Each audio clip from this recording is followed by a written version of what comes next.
Hey everyone, Shabby here and welcome back to another random match here on WWE 2K18. Now this one was suggested by Jessica Hayes and it is going to be the Undertaker versus the newly released DLC, of course, Aleister Black. This match is a cracker, isn't it, really? Really is an absolute cracker. A match that unfortunately I don't think we'll ever get to see because, of course, the retirement of the Undertaker and timing-wise, of course, with Aleister Black. But still, it's a match that we can recreate here on WWE 2K18. So of course, if anyone else has any other suggestions for random matches you would like to see, then please do drop them down in the comment section down below. You notice how much Undertaker's tattoo on his neck looks like it's a different colour. I don't know, is that supposed to look like that? It looks a bit weird, doesn't it? It looks a bit like the face scans they've got on the game. Is his real tattoo like that? A lighter colour? I know he had a couple of tattoos laser removed, didn't he? Or covered up on his neck anyway, because they had the name of his former wife. Is it Sarah? Tattooed on his neck, which I think he's had. I don't know if he's had it lasered off, or whether he's had it tattooed over. I'm not 100% sure, but that might be why. That one on the front of his neck just looks to be a different colour to the rest of his skin. It looks a bit weird, doesn't it? That might be what it is. It might be the lasering. I don't know. It looks weird. So I'm just going to Google the Undertaker quickly. The Undertaker. Is there a picture that shows the front of his neck? No, it doesn't look like it's a different colour in these pictures. It's just weird. I don't know why. He's not even. That's a pretty new tattoo then, by the looks of it, because he's not even got it in a lot of these pictures. He's got it there, but again, it's not. Yeah, that's weird. I don't know if that's just something that WWE have done by mistake. They're not WWE, but Ukes and of course 2K when they've made the game. Whether that's what it is, it just looks a bit weird, doesn't it? It's not supposed to be a different colour like that, but maybe it's something to do with his entrance, because it. I don't know. It doesn't matter, does it? It doesn't matter, does it? It doesn't matter. It looks a bit more natural now. It might just be the entrance. Maybe something to do with the lights in the entrance, maybe. I don't know. No, it does look. It looks weird. It's got like a. It might be right then. It probably is. It's probably where. Yeah, it must be his cover-up. Must be his cover-up. That's a bit of a dodgy animation, isn't it? Yeah. Yeah, that must be where he had his cover-up for where his old wife's name was on his neck. That's probably what it is. This should be a very interesting match then. I think ratings-wise, Taker, this version, the newer version of Taker, is rated at high 80s. I think he's 89. Aleister Black, I think, is rated at low 80s. But, of course, I think in our universe mode, we have upgraded that. But on this save file, he's not. In this save file, he is the basic, what the game gives you when you download it, which I think is 81. Off the top of my head, I believe. I do like Aleister Black's entrance. I think his music is so cool.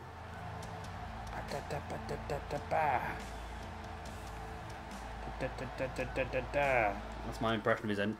It's a terrible impression of his entrance music, isn't it? But you get the drift. I've got to keep talking over it. I know how good his entrance music is, but I've got to talk over it so it doesn't flag up as a copyrighted song, as YouTube generally does with me at the moment. I'm losing a lot of my videos copyright of various things.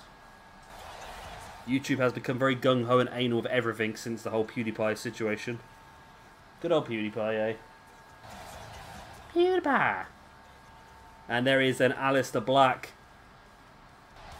Seen a dominant performance from him yesterday on Octane. Be very interesting if we saw another dominant performance here against the Undertaker. Like I said, on paper, I think the Taker should have this one. But you never know with this game. You never know what's going to happen. Stranger things have happened, and stranger things will happen on this game. It is absolutely insane. As Aleister Black then makes his way down to the ring. I've got a couple of old Tommy End shirts that I brought when he was on the indie scene. I did discuss during the episode of Octane yesterday how he was on the very first proper show me and Peters ever went to see. And he was a mainstay of the company we used to go and watch. He was there every single show. I believe he was completely unbeaten. I don't think he ever won the Southside Championship, though. I don't think he was ever put forward for that, but he was the tag team champion, alongside, of course, Michael Dante as the Sumerian Death Squad. as we had him in Season 2 of our Universe mode. But of course Season 3 wanted to try and push Aleister Black as a serious singles competitor, and he has done that very well so far in Octane. But of course remember, random matches this year are worth ranking points as well. So a victory here would be worth 5 to the winner and -5 to the loser. So this is an important one because, like I said, Aleister Black, 2 wins in 2 weeks. Starting to build himself back up after being almost bottom of the rankings on Octane from last year.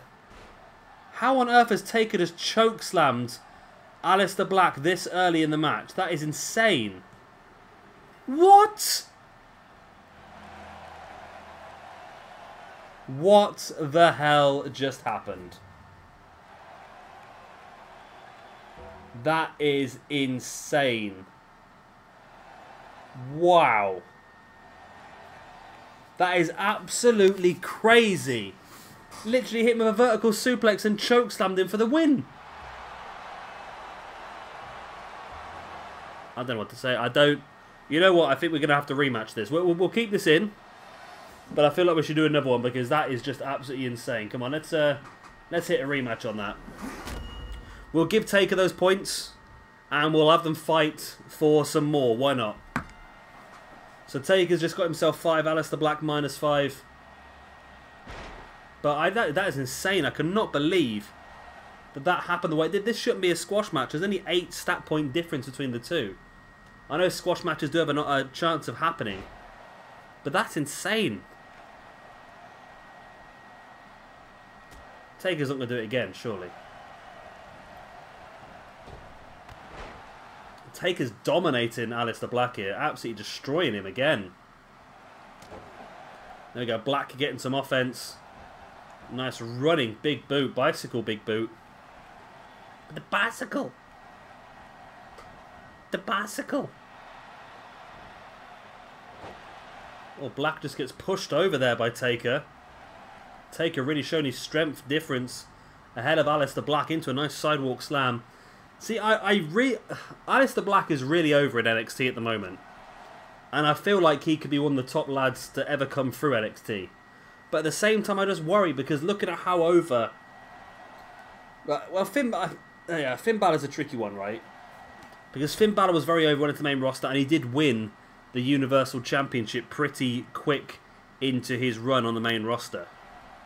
But of course, because of injury, he had to relinquish it at the very next. Bobby Roode over on SmackDown, his progression did not go very well at all. He was incredibly over, and it just fell apart for some reason. If you look at the likes of the Vaudevillains, American Alpha, Enzo and Cass, even the Revival, 4 teams that were incredibly strong in NXT, and things have not really progressed onto the main roster that well for them, and it just makes you worry now about anybody who does move up. It's like, it's the thing we all want to see. We all want to see the guys from NXT move up to the main roster and take over from the older guys and create a new generation of wrestling, but at the same time, you worry that when they do move up to the main roster, that they're just going to be used differently, or... And that's the thing that frustrates me the most. I did this a while ago in one of my old Shabby Talk videos. It's like, why have somebody work a certain way in NXT and get them to perfect that certain way if you're just going to change it when you move them to the main roster? Because that doesn't work. Enzo and Cass had worked together about how to be a fantastic team. They decided on the main roster for whatever reason to split them up, and now look at them, pair of them. There's nothing to him. Cass has disappeared. I know he's injured, Cass, isn't he? But what's he going to do when he comes back? I've got no idea. Enzo has really become universally hated.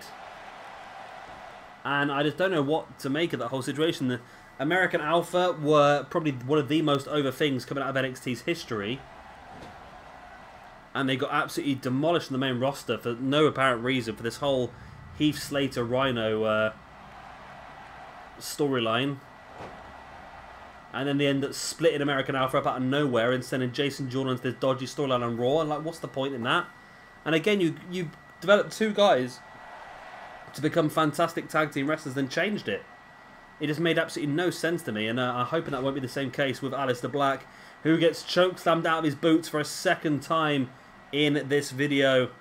But Taker not going for the pin, just staring Black down. Black went for that bicycle kick once again, but Taker caught him. I thought it was going to go tombstone there, but no, scoop slam, but throwing him into the ropes. And now this could potentially be a tombstone. Taker hoisting Aleister Black up, tombstone pile driver.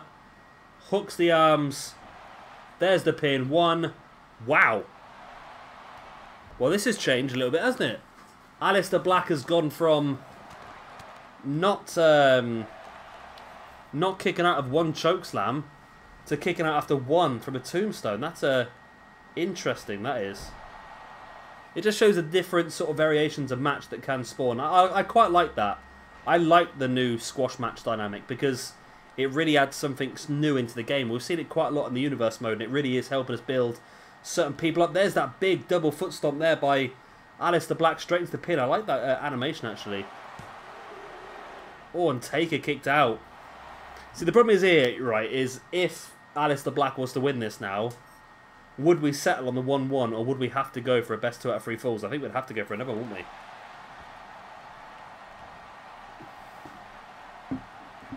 Aleister Black bringing Taker back up. Clotheslines him down.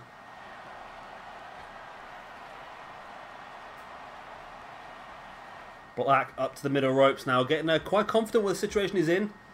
Does he have a Black Master? That would be the... Oh, I thought he was going to go for it then. I thought he might have had it. Oh, but Taker stalking Aleister Black once again.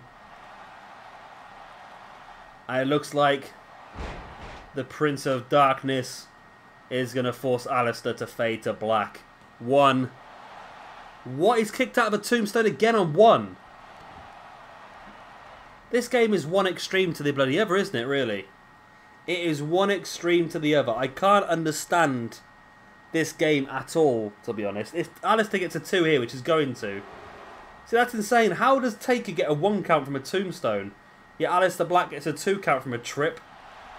I sometimes wonder about this game. I really do.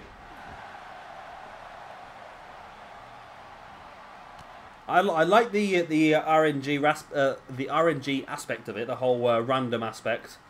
But at the same time, I feel like in certain cases there should be a lot more or a lot less chance of certain things to happen, because that kick out of the tombstone after 1 and 2 occasions just it does not make sense to me, to be honest.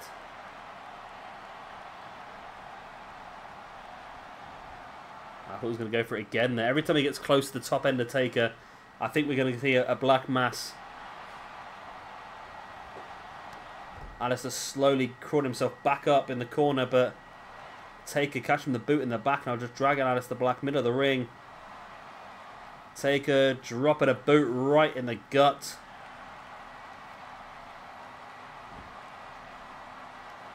Taking a slamming the knee of Aleister Black into the mat as well. Now slamming the arm into the mat, and Taker slowly starting to take the body of Aleister Black apart. Oh, he's going to go for something a little bit different this time. The last ride. But not going for the pin. Goes for a DDT as well. That's a bit odd. Now going for the pin. 1, 2, and 3. And there we go. The last ride and 2 tombstones and a chokeslam was fine enough to beat Aleister Black for the second time. But there we go. The Undertaker, after squashing Aleister the first time, was able to beat him once again quite, let's say convincingly. Aleister Black had a lot more offense the second time round. I think he looked a lot more level with the Undertaker, but still, Taker just had a bit too much for Aleister Black. And what will the future hold? I would be surprised if Aleister Black was not brought up to the main roster as part of the Shabby Shake-Up. The Shabby Shake-Up? As part of the, what was it called? The roster Shake-Up? I can't remember what it was called now. Oh, the new draft after WrestleMania. Anyway, I'd be surprised if Aleister Black was not part of the promotions up after WrestleMania this year. It's still a fair way away. But then again, they might keep him down at NXT, have him as one of the main names in NXT, maybe have him go for the NXT Championship, but with the likes of Almas going for it and Drew McIntyre probably wanting a rematch as well, it's difficult to say. NXT's got so many strong members at the moment that it's difficult to say who's going to be down there for a while and who's not. Of course, you've got Adam Cole and you've got the Undisputed Era, you've got the Authors of Pain looking pretty good, you've got Velveteen Dreams looking very good, you've got Almas is looking very good.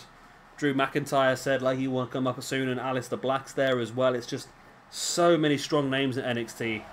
It wouldn't surprise me if we see a few more after WrestleMania, but we need to have a clear out some of the Deadwood first, eh? But there we go, guys. That's the end of this video. Once again, it was suggested by Jessica, so thank you very much to you, Jessica. Of course, if anyone else has any suggestions for random matches, please do drop them down in the comment section down below, and I will get them added into the hat. And of course, if yours gets pulled out, you get a shout out in the process.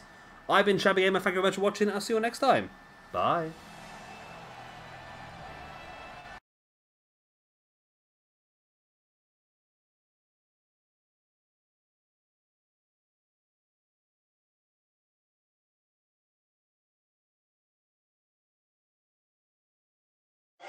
Shame the ones who do.